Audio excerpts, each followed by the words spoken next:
Hello, this is Smileyflux and welcome back to another episode of Super Mario Galaxy. So in this episode we are returning back to this level, and I've just realised something.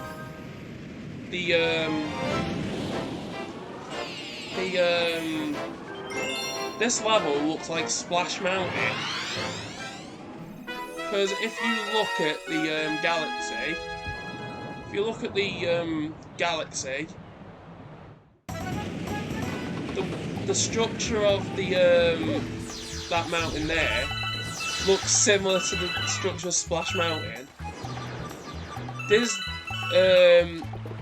Nintendo has ripped off multiple Disney attractions throughout the Mario franchise. Because you've got Luigi's Mansion 3, the Tower of Terror. This is literally Splash Mountain, in a way, because of the design of the level.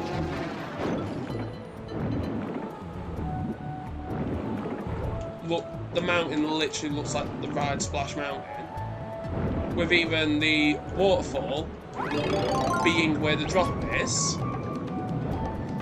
Like, I get Splash Mountain's being rethemed, but this level will always remind me of Splash Mountain. Especially because shortly after beating this level, I went on Splash Mountain in real life. And Splash Mountain is one of those rides where it's so iconic that I think Nintendo knew that they were basing this level off that. Plus as well, the layout of this level with that, how convenient there's a tree on top of the hill. Yes, it's not the exact location on Splash Mountain, but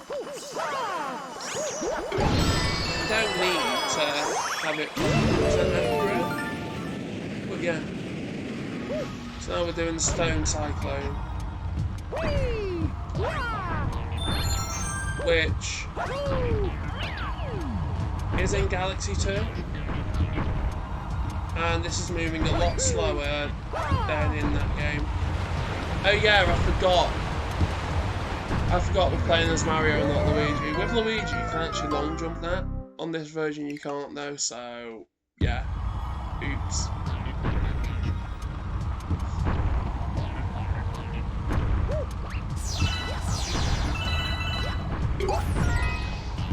There you go, come on.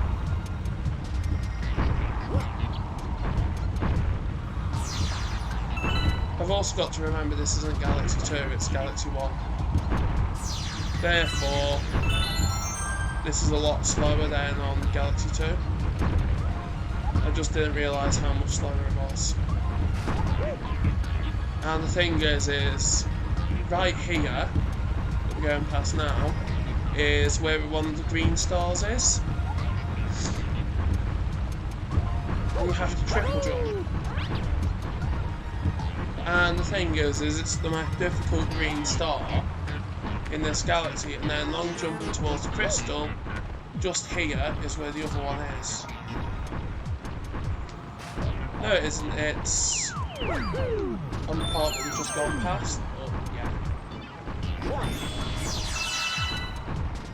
Playing Galaxy 1 and 2 one straight after another is something that makes you realise how much stuff was reused.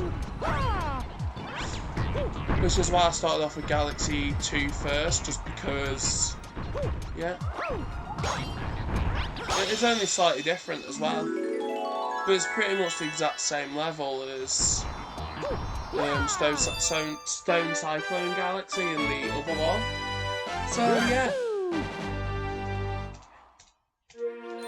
It's ridiculous. Come on. Oh, yeah. There we go. 37 total stars. That's a galaxy complete, except for a comet. So let's see if the comet has arrived yet. Because if it has, we'll do the comet. No, it hasn't. We'll do Boy Base first. Just because Boy Base is one of those levels where there is 2 stars for. There's a secret star and the main star. I get the secret star first just because that's how I like to do things when playing Mario Galaxy, because if you focus on getting the secret stars first, it makes it a lot easier. Yes. Especially when you need the motivation to do levels that you don't particularly like. Plus, as well, I want to get this one out of the way, so yeah. Come on.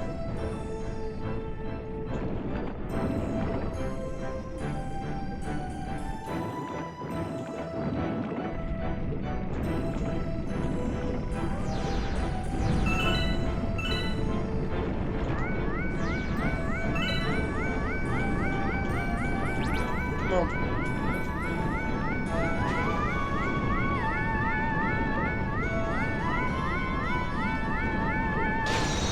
Yep.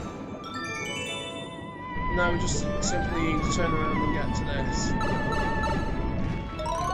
As you can see, there's a star there, and as you can see, as you probably can see, it's a different colour to the other ones. The reason is green stars unlock a special galaxy at the end of the game. And that's why the green stars are in this game. There's 3 of them. If you collect all 3, you unlock the challenge galaxies. And the challenge galaxies are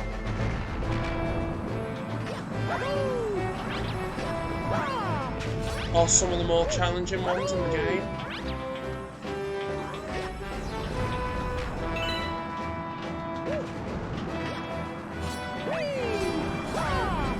And the challenging aspect of them is simply just the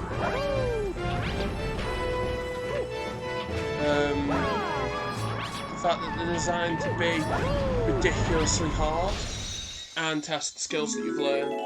So you've got one which is a rolling ball, one which is race surfing, and then the last one is the Pulsar Maze. Pulsar and Bubble Maze. Yeah. So we've got a green star now. Oh, yeah. You found the hidden star secret of Boy Base. There we go. You rescued the green power stars. These stars have special power. Ask the green Luma about them, as they will transform into green power stars someday. We're going to speak to Male Toad, because even though we've got a comet active, I want to be able to do Luigi mission if I can. You have a letter from Luigi. There we go. It's Battle Rock. Because we've got the green stars, we're able to go and do that. Just because we've got a comet though, I'm going to prioritise the comet first. And I'm pretty sure it's the fast fireworm. I'm pretty sure it's the fast fireworm stone cyclone. And then once we've done fast foe slow stone cyclone, then once we've done that, then we can do the Luigi mission. Then once we've done the Luigi mission, then we can find which of this stone. And the Luigi mission, Luigi will give us a green star on this one because Luigi gives out the green stars, one of the 3 green stars, because yeah,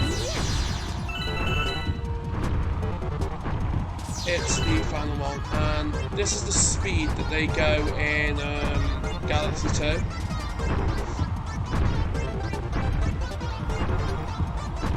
In Galaxy 1, they go slow just because it's like teaching a concept. And I do get why Galaxy 2 is a lot harder, and that's just because it's designed for, it was initially designed like a DLC. So of course they're not going to make the levels ridiculously easy. which is why when you look at Galaxy 2, the stars are more challenging than the stars in the first game, but as well, you've got to remember that it is a kids' game. Even though it would be fun to, even though it would be funny to have a game be ridiculously hard, I'll still get like an O2 rating. Nintendo wants to be able to make sure that people are able to beat it. And the first Galaxy game in the UK was Peggy 3. Like, it'll probably be Peggy 7 now, but the first two Galaxy games were Peggy 3. They only got the age increase from Odyssey, and I think that's just because as time goes on they do change what requires the ages to go up and down. So for example, something that could scare someone, like spiders, could potentially increase the age rating of a game. Especially if, for instance,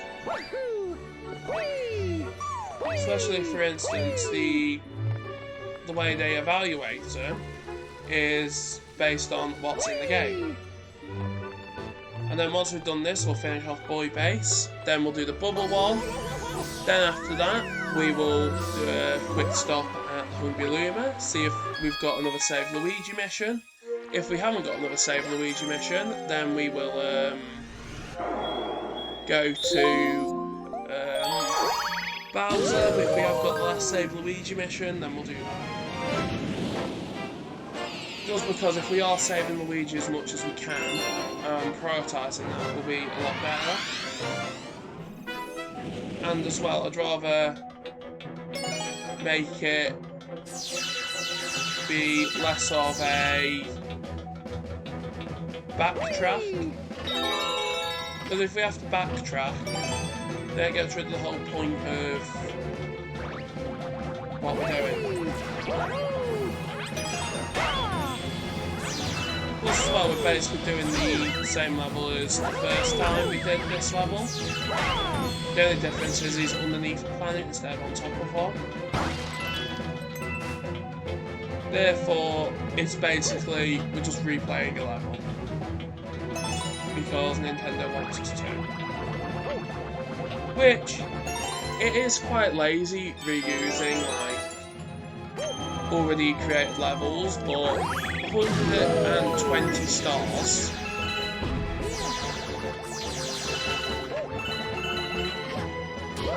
Of course there's going to be like some overlap. You can't expect like Nintendo to do like 120 unique like levels. Especially if like the hiding stuff in levels that you've already beat. And the reason is because when they're developing the game, they have to develop them within a time frame. And the lazier stars or the lazier levels are usually because even though they want to do something different, they can't. Because once those release dates are announced, it will look bad if Nintendo are like, we need to delay the game. The only time where it's not been that bad is Legend of Zelda Breath of the Wild, which when they released that, it ended up being a Switch launch title, and when they knew that that was going to happen and that it would be ported to Switch anyway, they probably were like, well, just because we don't want people complaining that they've had to buy a game twice because they wanted to play it on the Switch, but they bought it on the Wii U because they wanted to play it when it first came out. Nintendo probably made the decision to like postpone it to make it a lot better, giving one more time to do more content.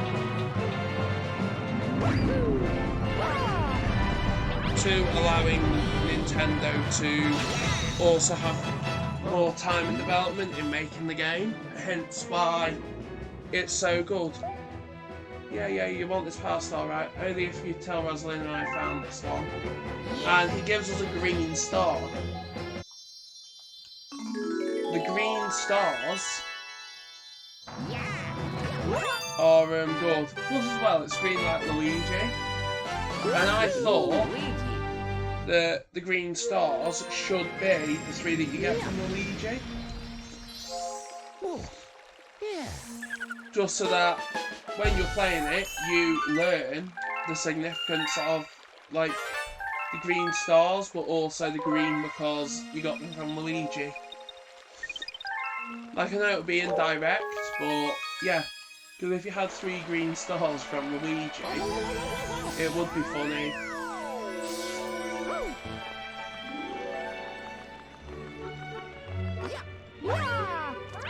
Or have a way to get the Luigi stars without actually using Luigi.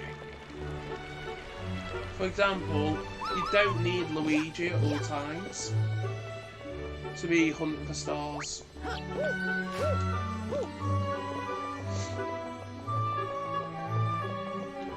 Plus as well, once we complete all the galaxies as much as we can, which there's only one galaxy now missing a star, and that's Honey Hive. So if we can finish Honey Hive before we do the next dome, that would really help.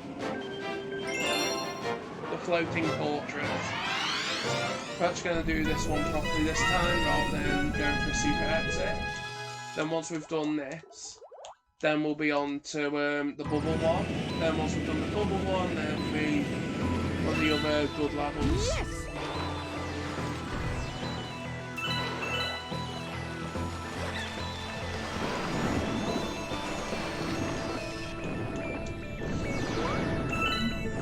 So what we want to do is simply just want to go down here, get this to launch.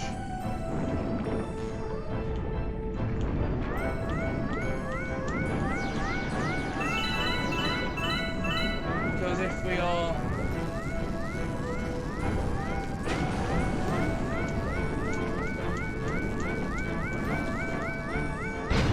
There we go. Now that will raise the surface. Underwater levels are awful. And yeah, I don't blame people for like skipping the water levels in Galaxy.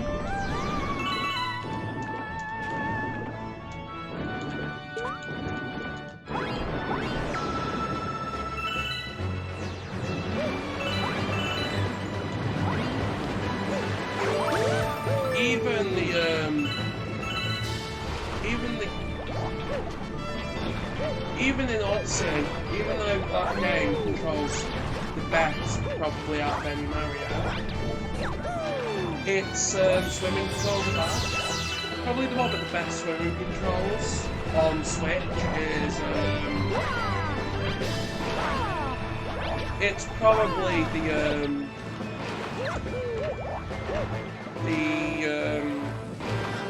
other one.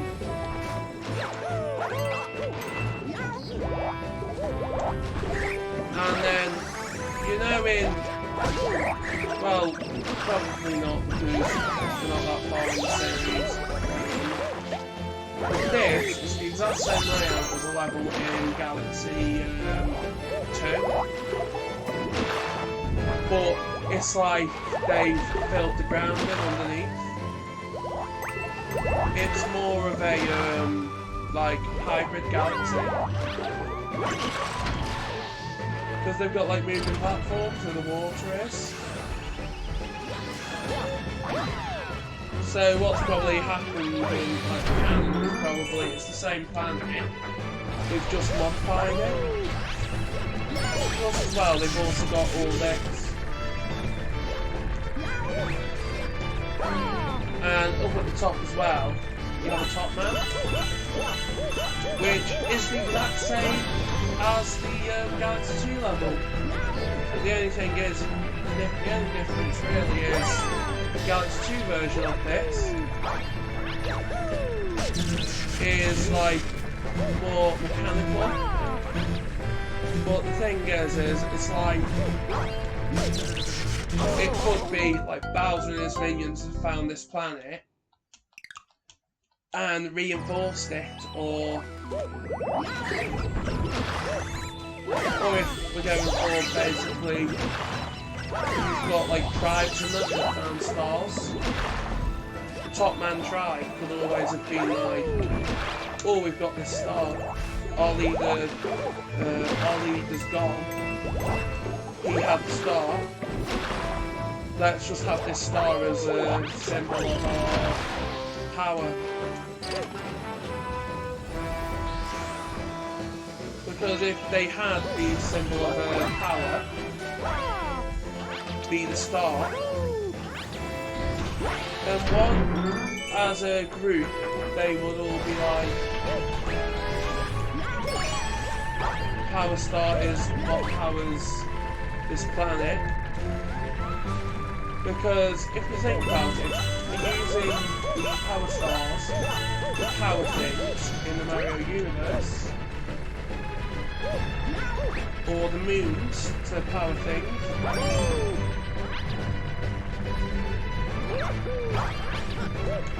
especially in the New Gold City power plant.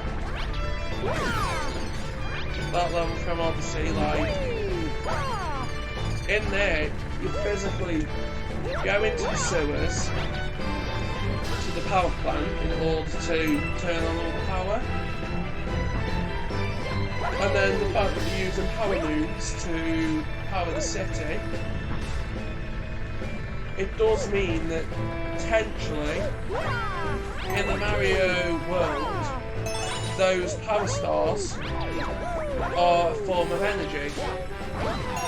And if they are using them as a form of energy, not just in like one galaxy but the whole universe of Mario, which, bear in mind that Power Stars utilise things really well, and they also like power stuff in like the Galaxy games. They also unlock levels in the games as well,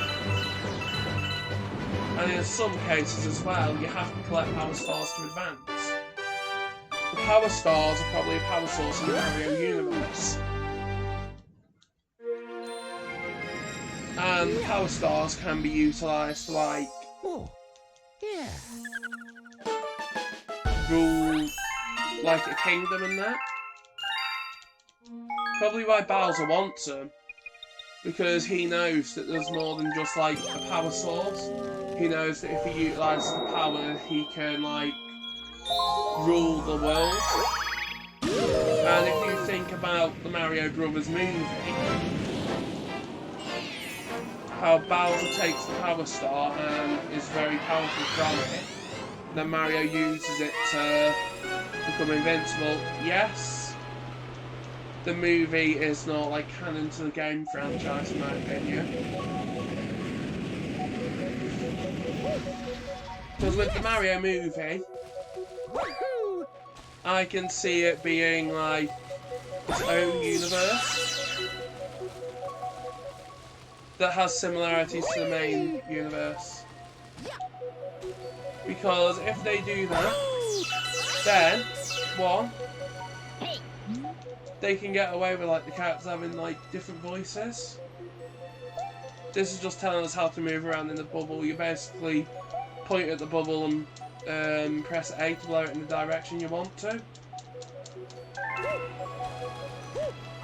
But we are doing this level just because after this we've got one more level before the boss, and then once we've done that, then we can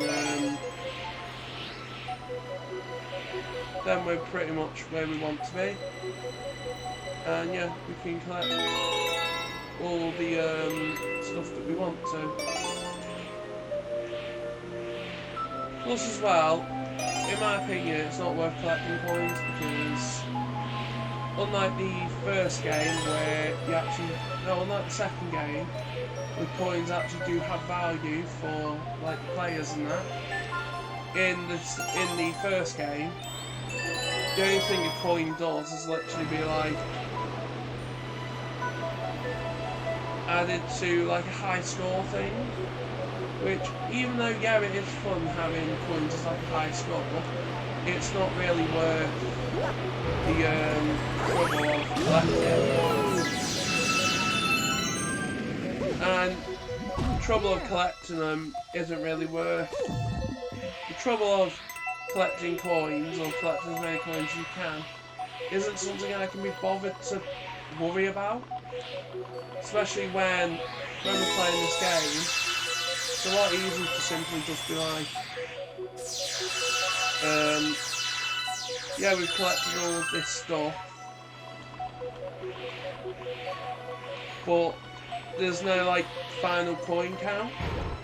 Because with me, I do like to max out like your hub world counters where possible.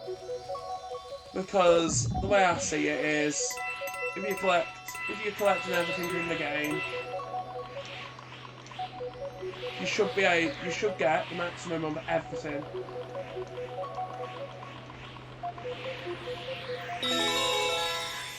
For example, maximum stars, maximum coins, maximum everything. But if you get to a point where you can't get, where like something you can collect, you can't actually like have the total counted up, it's pointless collecting for it. Because if you collect for something that is not needed, then it's not worth doing. It's also why I've skipped an entire part of that level. It's pointless going through the part with the doors. Because if you go through those parts of the doors, it's just coins. One, if you lose health, you lose all the coins. It's also not really something that you need to worry about collecting. Because the thing is coins are pointless in this game. Coins in Mario have always been pointless. It's never been worth collecting coins, or never felt worth it to collect coins. Oh, yeah. There we go. 42. Got 42 stars so far. Once we finish this Dome and Hungry Luma, we will be on 45 total stars. We're almost halfway through the game now. Hey, you got any taste of star bits? If you feed me a bunch, I will transform. I need 600. So, as long as you keep on top of the star bits, you shouldn't have to do much grinding at the end. But I'm going to do grinding anyway, because when we get to a level with star bit grinding, I will show you how to like grind. So that when you actually get the chance to do that, it's a lot easier. You know how to do it, you know the quickest route, you know the best route to do it. So on this, we just want to destroy all the eels. But I do think playing both Galaxy games one after another isn't something I'd recommend doing, because you will get a Mario Galaxy burnout. Especially if you are playing like